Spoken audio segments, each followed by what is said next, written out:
আসসালামু আলাইকুম বন্ধুরা, সবাই কেমন আছেন? আশা করি আল্লাহর রহমতে ভালো আছেন। আমরাও আলহামদুলিল্লাহ ভালো আছি। আজকে বানাবো ফুলকো ফুলকো তেলের পিঠা। এর জন্য আমি চাল নিয়ে নিয়েছি ছোট বাটির 1 বাটি, আর নিয়েছি খেজুরের গুড়, আর লাগবে লবণ। এই উপকরণ, আর কিছু লাগবে না। এখন একটা বাটির মধ্যে আমি প্রথমে চালের গুঁড়া দিয়ে দিব, এরপরে স্বাদ মতো লবণ দিয়ে দিব। এখন এটাকে হাত দিয়ে একটু ভালোভাবে মাখিয়ে নিব।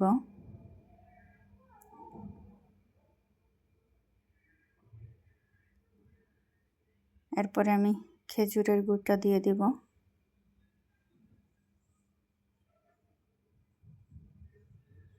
খেজুরের গুড় দিয়ে আবার ভালোভাবে একটু মাখিয়ে নিব।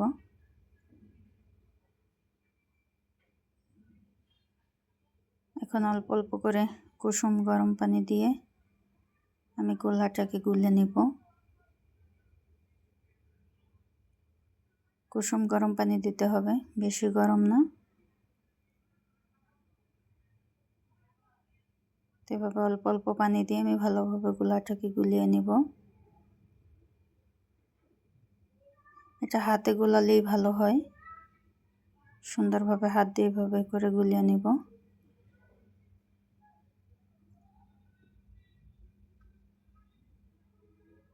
এরপরে এটাকে রেস্টে রেখে দিব আধা ঘন্টা। ফিরে আসলাম আধা ঘন্টা পরে। এখন চুলায় চলে যাব। আগে একটা কড়াইয়ের মধ্যে আমি তেল গরম করে রেখেছি। এখন একে একে আমি পিঠাগুলো দিয়ে ভেজে নিব। এভাবে একটা চামচের সাহায্যে দিয়ে তারপর আমি খুরচুন দিয়ে আস্তে আস্তে করে তেল ছিটিয়ে দিব।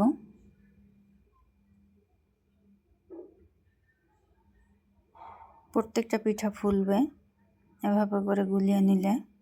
আমি যেভাবে দেখিয়েছি সেম প্রসেসে যদি আপনারা ব্যাটারটাকে গুলিয়ে নেন তাহলে একদম সবগুলো পিঠা ফুলকো ফুলকো হবে। আমি দ্বিতীয়টা দিয়ে দিলাম। আবার উপর থেকে এভাবে করে তেল ছিটিয়ে দিব।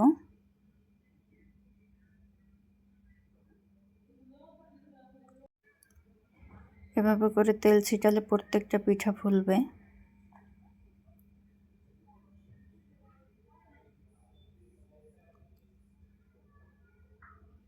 এই তো হয়ে গেছে, এটা আমি তুলে নিব।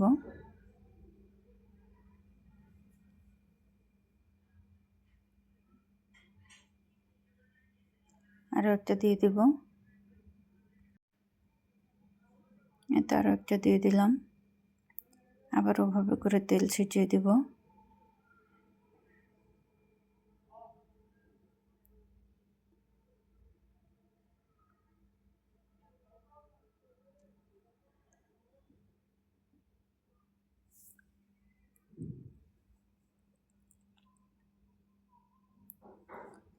এই যে কত সুন্দর করে ফুলে উঠছে।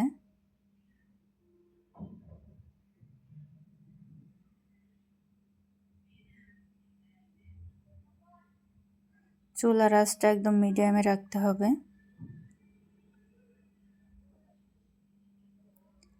বন্ধুরা, আমার ভিডিওটি যদি ভালো লেগে থাকে আমার চ্যানেলটি সাবস্ক্রাইব করবেন। ফেসবুক পেজ থেকে দেখলে ফলো দিয়ে দিবেন, আর ভিডিওটি দেখার সময় একটা লাইক দিয়ে দেখবেন।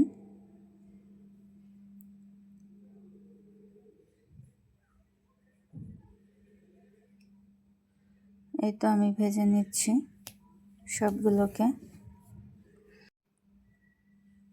এই তো হয়ে গেছে। সবাই ভালো থাকবেন। দেখা হবে পরবর্তী ভিডিওতে।